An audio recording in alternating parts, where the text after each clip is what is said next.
is Totally 80s, the podcast dedicated to the music of the greatest decade ever.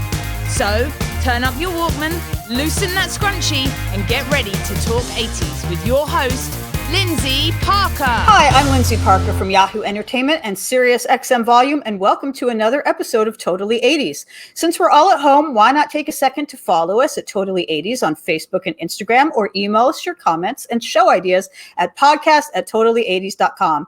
You can also check us out on video if you'd like to see our lovely faces as well on our Totally 80s YouTube channel, so check that out if you're so inclined. So, of course, joining us today, as always, is my partner in all things 80s, the other John Hughes. Hey, I've been spending the time between episodes brushing up on my divas. There were a lot of divas in the 80s. The 80s were a good time for the ladies. Right? That rhymes. we should have someone on to talk about it with us. You think? I know just the person. Today, a celebrating musician, DJ, and humanitarian whose new album, Fun City, hit #1 on the UK dance chart, along with #3 on the UK independent album chart. He's opened for Elton John, Erasure, Ellie Goulding, and Cher. I buried the lead there. He's toured with Cher. And the new album, Fun City, features guest appearances from Jake Shears of Scissor Sisters, Andy Bell from Erasure, Nikki Harris and Donna DeLory, who were the backup singers for one of the biggest divas of all time, Madonna. So, of course, this makes this guy perfect for the topic. In real life, he goes by the name of Rod Thomas, but we know him better as Bright Light, and we're happy to welcome him back to Totally 80s. Thanks again today to our special guest, Rod Thomas, a.k.a. Bright Light. I can extend an invitation for you to join us. Let's go back to the divas we were talking about. So, we have someone who did not get into the Rock and Roll Hall of Fame this year, much to my chagrin and shock, was Pat Benatar.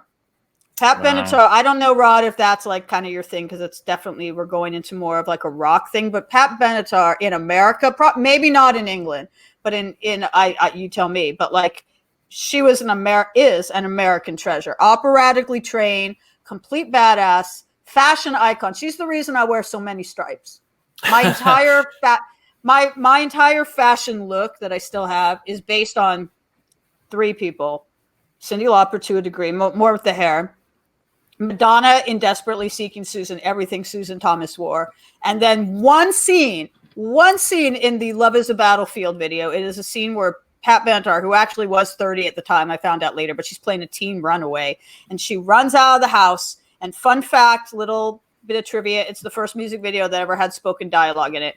And she's running out of the house and her father's like, if you leave now, you can just forget about coming back. And she's wearing like leopard pegged jeans and like a thrift store sweater. And she's got a t-shirt with some like Japanese lettering on it. And it's ripped deliberately at the neck. So it kind of looks like there's a scarf at her neck, but it's like the scarf is really just like a tattered part of her t-shirt.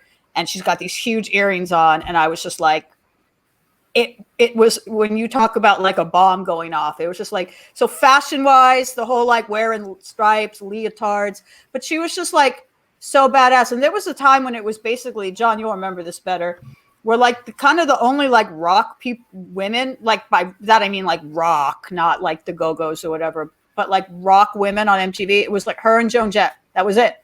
Yeah. Because Heart was in their down phase at that time. This was before Heart had and they're definitely divas, but this is, Ann Wilson, in my opinion, is the best female rock singer of all time. But like, this was before that. And Pat Benatar, I think there was actually, you might know this, there was actually like one year at the Grammys where they gave the best rock female to her by default, because I think she was like the only person nominated, which is sad, shows you like how shitty the industry was, that there was no one else they could even think to nominate. But she just like ruled that. She was the second artist they ever played on MTV with You Better Run. And besides all of the fashion stuff, and I think what hit me with her at the time and the amazing singing, like I said, she had opera training, is she was angry.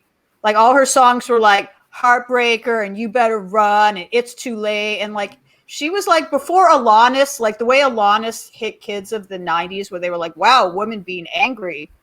This is cool. We don't get to hear that too much. Like, you know, it's not an emotion that's encouraged in women. Like Pat Benatar was a woman scorned. She was pissed off and she was giving men a piece of her mind in like all of her songs. Life is too short, so why waste precious time? Precious Time was such a jam. Oh my God. Well, I'm Every curious song. because I think, Rod, you might know this or correct me. I don't think she had a hit in the UK until We Belong, which was not a typical Pat Benatar song. She did. Okay. She had 3 top 40 hits in the UK. The first one was Love is a Battlefield. Okay. Just the whole rocker chick thing kind of. Yeah. That was number 17. We Belong was number 22. And then the third and final top 40 hit was All Fired Up. Oh. Yeah, you missed. I mean, maybe you got the better Kylie songs, but you missed out with Pat. We got the better Pat Benatar songs. It's even trade. You missed her angry phase. She was chilling out by We Belong. There's a lot of artists that didn't make the UK-US crossover, and she was definitely one. So while people are aware of her, I mean, it's a very American sound. I could see that. Yeah, we just didn't get it. Like I didn't know her at all. Growing up, I didn't know any of the songs. They just weren't on the radio. And if you're a kid of the 80s, you really are like a victim of what you were exposed to on the radio in the car to school. And I had no idea who she was. I could see kind of how she wouldn't be a UK thing, that she'd be definitely an American thing. But yeah, for people who don't know, either because of their age or because of where they grew up, just there was a time when like female rock music and her were synonymous in America. There was not too many other female rockers on MTV or on the radio because of the bullshit of programmers who will only like put one on at a time. Oh, we already have our female rock artist in high rotation this week, but Pat was the one they gave it to. And, that wasn't an ideal situation, but they gave it to her because she was great, is great. Mm-hmm. She really can still sing. She's almost like 70 now, and she hasn't lost her voice very much. Amazing. Absolutely amazing. Great. The one thing that always cracked me up, though, I think it's both in the first album. They're like, I think consecutive singles. You Better Run, Get Away From Me, You Better Hide, followed by I'm Gonna Follow You wherever you go. Wait, make up your mind, Pat. What's going on? No, keep him on her toes. Like, the first video that she ever had on MTV, which, like I said, was the second video MTV ever played, was for You Better Run. And I only found out recently in that biography, I Want My MTV documentary that I'm actually in, they interviewed her for it as well, is her management or whatever said, you need to make a video. And she didn't want to. She thought videos were lame. Keep in mind, this is like 1980 or whatever. Videos are not like a required thing yet. And she, had that kind of rock mentality of like, it's done to stand and lip sync to a song. This feels plastic and fake. But they were like, no, you need to make a video. So she did. So she looks really pissed off during the whole video. She's like, you better run. And the reason she looks pissed off is because she's like, this sucks. I don't want to be doing this. But it completely worked with the song. It made it seem like she was really selling. The fact that she was pissed that she was having to make a video made it seem like she was pissed at whoever she was singing about, or pissed as she looked at the lens, and it completely worked.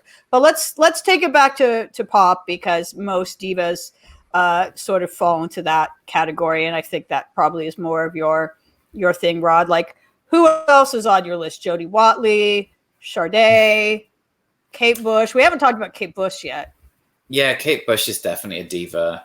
She was that weird, like, she was so mainstream in the UK, but also so completely wild and completely not mainstream. Even though she had huge hits, what a bonkers sound to have crazy chart hits with. Like, all of the albums were top 3, I think.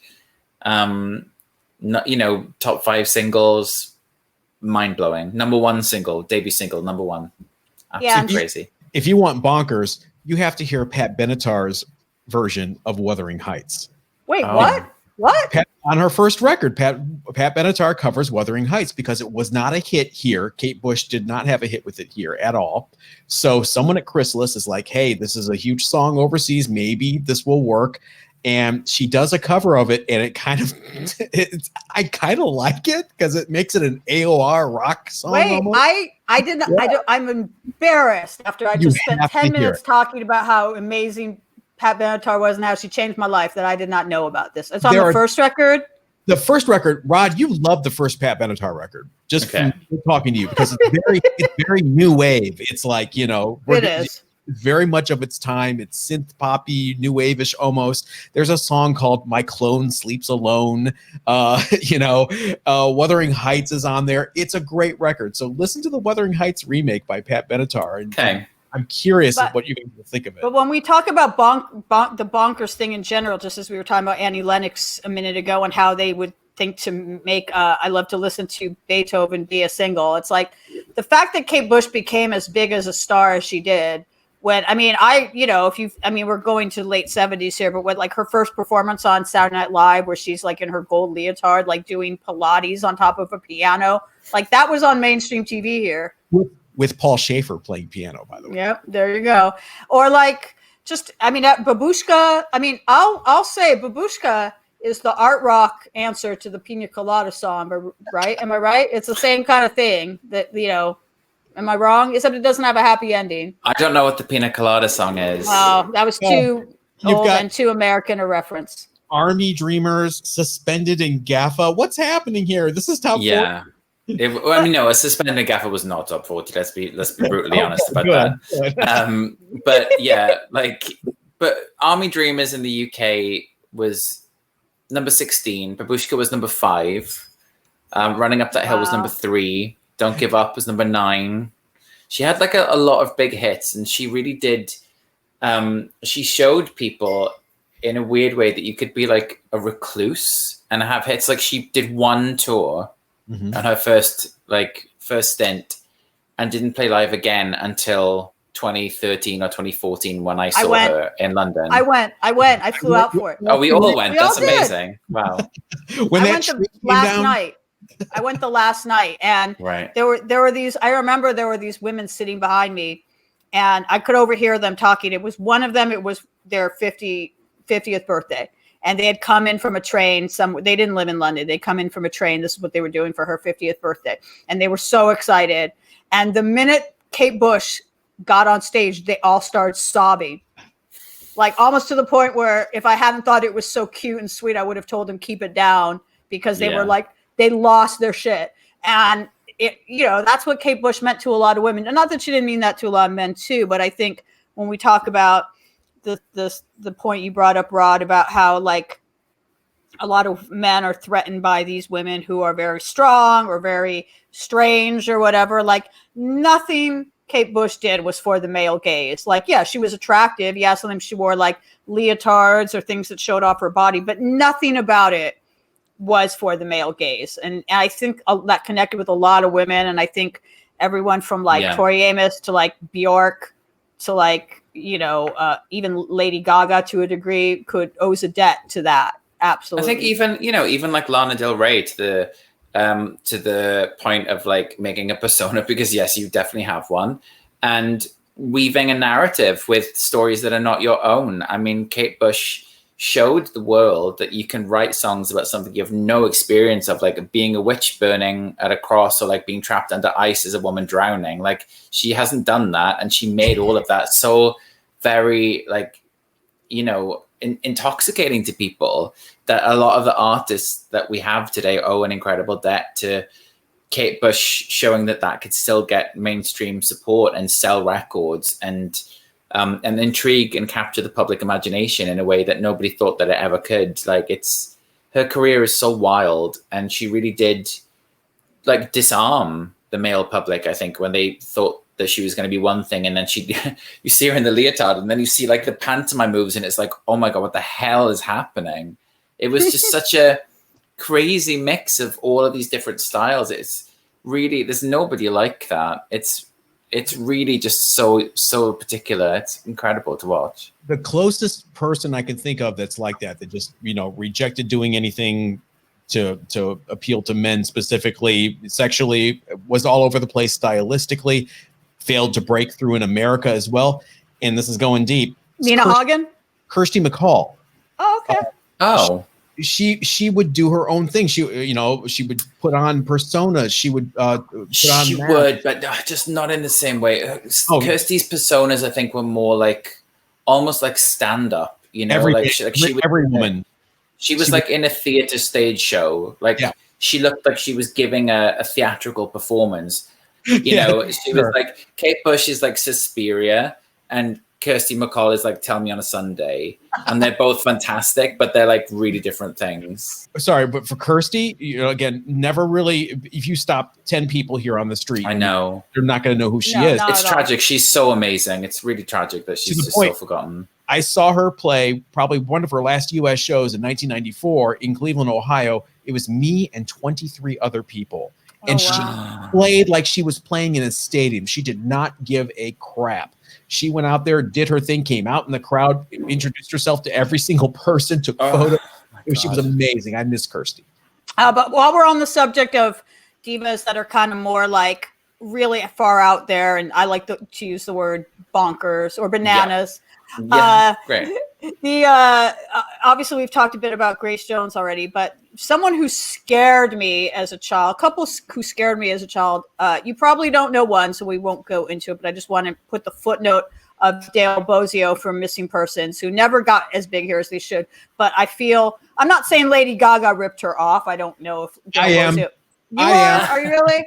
Yes. There's similarities in the appearance. I don't know how much Dale Bozio would have been on Lady Gaga's radar. I feel like they were more of an LA phenomenon. No?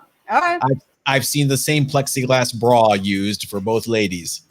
Definitely some, not so much musically, but definitely some fashion. Oh, yeah. Not musically, no. But someone else who used to really scare me as a child, but I was fascinated by her is, Rod, are you familiar with Nina Hagen at all?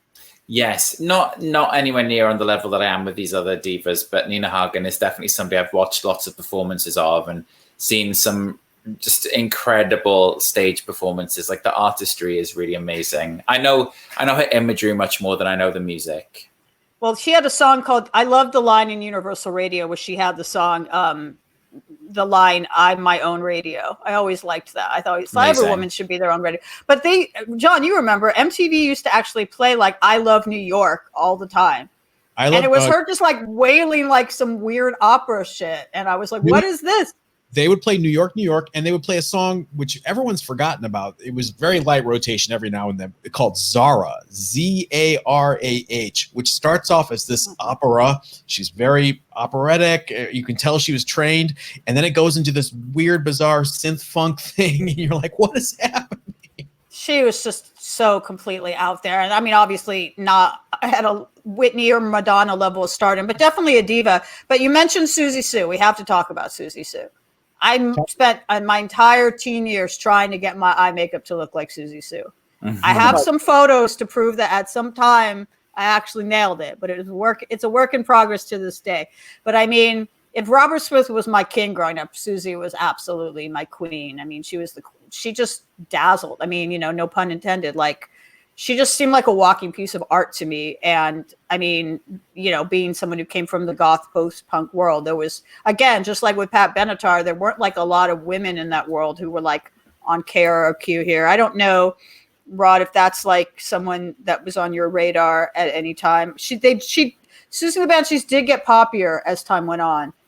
They did, yeah. I'm much more familiar with the poppy stuff. So like Kiss Them For Me, for example, or like, the track that I covered, Face to Face, from the Batman Returns soundtrack, which is just a crazy placement for them to have. Although I do see, the Susie's imagery must have been a huge influence on Tim Burton's stylistic. So it makes total sense that he would use them on the soundtrack. What incredible diva in every shape or form, like to have a goth leaning woman, like goth in terms of like the music genre and the imagery, just to be like such a like revered like queer icon and music icon, and definitely the counterpart to Robert Smith. Like they both go so hand in hand with like everything they were doing and creating and showing these weird kids in small towns that they didn't have to look like, even like Cyndi Lauper, which was still weird to people. They could look even more unique and less mainstream than them and still be, powerhouse figures in the world. It's just such a cool counterpart to the polished diva, to have the relatable diva, even though of course there was so much styling and grooming and like hairspray and God knows what else. It was just such a dream world to have people like that break through into the mainstream. So amazing. It's Absolutely. interesting you use Robert Smith as an example with her, because she had kind of a parallel thing like The Cure, where you've got A Forest, these very dark songs, A Night Like This, then you have Love Cats. The Creatures were kind of like their poppy Love Cats thing, where with Kiss the Girl, what's the Right Now, which is a Mel Torme song. Right. Yeah, I mean, it's really, they're on top of the pops doing that, and then they're back, as Susie and the Banshees later doing, Cities and Dust about Pompeii. Well, we have so many more divas to talk about, so I'm gonna just sort of lightning round in. Raj, get your thoughts if you have any thoughts on any of them. I mentioned Sade. Were you a fan of her? I think she's just the epitome, along with Annie Legs, like the epitome of sophistication and glamour and class. Yeah, I think really one of the most gorgeous voices of all time. Absolutely effortlessly cool from first album to last album. Like, I listen to her all the time when I'm at home. Absolutely like perfection. Even the songs that I don't care for, I could listen to just because the voice is like absolutely like honey dripping from the sky. Absolutely amazing. What about Alison Moyet? Incredible. Oh my God, I love Alison Moyet so much. We did a show together. I'm obsessed with her from everything from like, the ALF imagery and playing around with how, anti-feminine she was, fronting Yazoo or Yaz, as you call it here, whatever you call it in the States. I can't lose track. And like, whispering my name where Dawn French just like makes out with her in the video. And her recent stuff is incredible. I think Alison Moyet is brilliant. Incredible, bonkers voice. Like yes. The like vibrato is just so wild, and like the accent, amazing. Icon. When I first heard Yaz, as they were known here, I actually thought she was a man, and I don't mean that as an insult, just like her voice was, or maybe I didn't assume she was a man, but I didn't know. It was a gender, it was such a deep and strong voice. And then it's funny because I know Andy Bell is on your most recent record, and a lot of people, when Erasure first came out, not later, thought that it was still her. I mean, or that he was copying her. Yeah, there are album tracks on the first Erasure album where he sounds so much like her delivery that it's very hard to tell that it's not her, or that it wasn't him on a Yaz track if you didn't know that they were two completely separate projects. If you thought one maybe blended into the other, you could easily be forgiven that like there's a few crossover tracks. It's wild. Well, I know Andy really, was a great admirer of Vince Clarke's before he got in Erasure, and I do believe he used to practice to Yazoo records at home. So maybe like not that makes sense on a subconscious level. He was sort of at least initially aping that style. Obviously, he has very much an iconic voice on his own.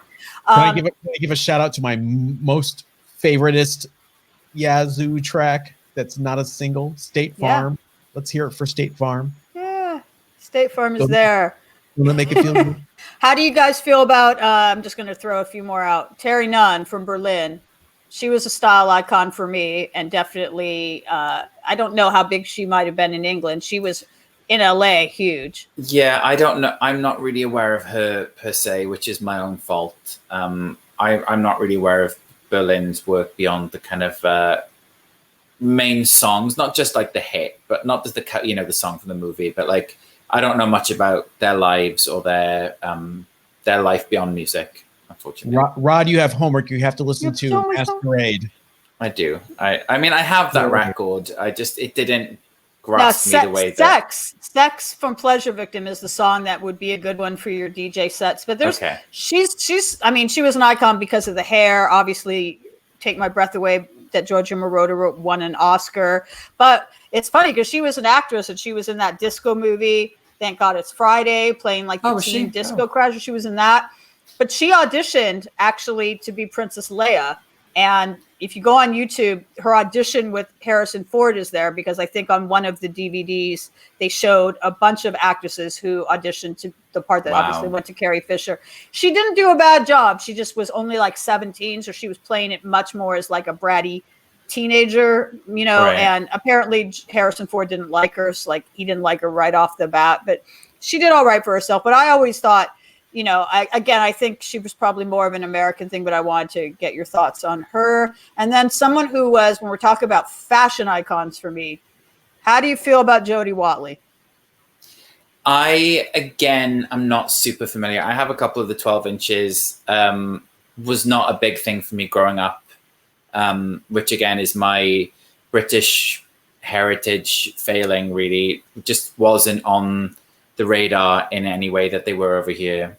Well, it's before your time, but she does have a little bit of a British connection. George Michael. I know that George Michael sings on one of her songs. Yeah, but also John. She was in Shalimar, which were huge in the UK. Okay. Yeah, those pages didn't connect. But John, am I right in that she's the only American artist that's on Do They Know It's Christmas? Because she happened to be in England at the time and got invited down. And her and Kool and the Gang. Kool and the Gang. Okay. All right. Jody Watley, I have to admit, Rod, I'm with you. I mean, I know Looking for a New Love and Friends and Don't You Want Me? Some Kind of Lover. Oh my God, she was so great. And a fashion icon. You know that advice, I think that I think Coco Chanel said it, like when you leave the house, you should look in the mirror and take one piece of jewelry off. She did not take that advice. She looked in the mirror and put everything on. She was she was a work of art. God, I just loved her so much. Beautiful. She had a lot of hits there. I don't think she's someone who gets her due in terms maybe people like you said, John, remember a couple songs. But anyway, before we go, I know that you, Rod, toured with Cher. So we got to talk about Cher. Yes. And I want to talk in general about, it seems like in the 80s, I mentioned a while ago that someone like Cyndi Lauper could become successful at age 30. There were a lot of older, I mean, they probably weren't that old, but they seemed older at the time, older artists who had real career inventions in the 80s. Like Tina Turner's the most obvious one. She Private Dancer was the biggest thing in 1984. Diana Ross completely reinvented herself in 1980 with Upside Down and I'm Coming Out. That album came out in 1980. Aretha Franklin, she was on MTV along with all of the young new wave people with Pink Cadillac and Who's Them and Who and Freeway of Love and the duets with Annie Lennox and George Michael, Stevie Nicks, Olivia Newton-John. Donna Summer, she had a whole 80s thing, new wave thing where she works hard for the money. But Cher, absolutely, probably next to Tina Turner, had the biggest kind of 70s, 60s artist comeback, with obviously with what If I Could Turn Back Time, but then also I Found Someone, and we all basically that late 80s, 87 to 89, and that coincided with her having this huge acting career or whatever. Are you we don't have time to talk about all those people, but we got to talk about the fact that you got to tour with Cher.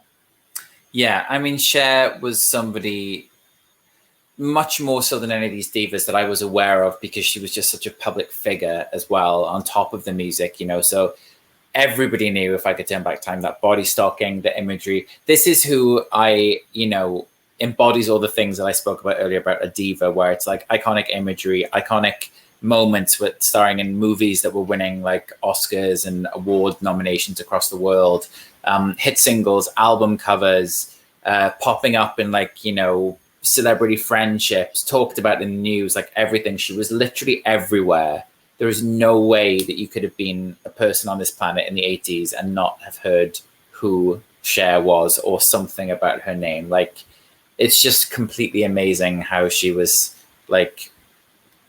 synonymous with being alive in the 80s. When did you tour? We know her boyfriend worked at a bagel shop. That's how much. Knew that. I mean, I would date somebody that worked in a bagel shop. I love bagels. Right. Clever girl. When did you tour with her? And did you get a chance to spend any time with her or meet her?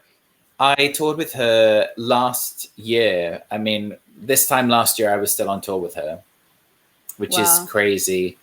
We ended the tour on the 20th of October last year. I met her briefly for, 5 minutes one night. She's busy. She's doing her thing. She's really sweet, really nice, really lovely, really small, quite short. Small? Okay. Yeah, she's quite short, gorgeous, looks younger than me, mortifying. Does an amazing show every night. I actually bought a ticket to the show before that in New York and then got to go on tour and see it 9 more times, which is awesome. Wow. It was, it's really cool seeing her on stage now, still kicking it and doing an incredible show, and really seeing, when I toured with Elton or whatever, the people that do have absolute star quality and longevity beyond what anyone was willing to grant them.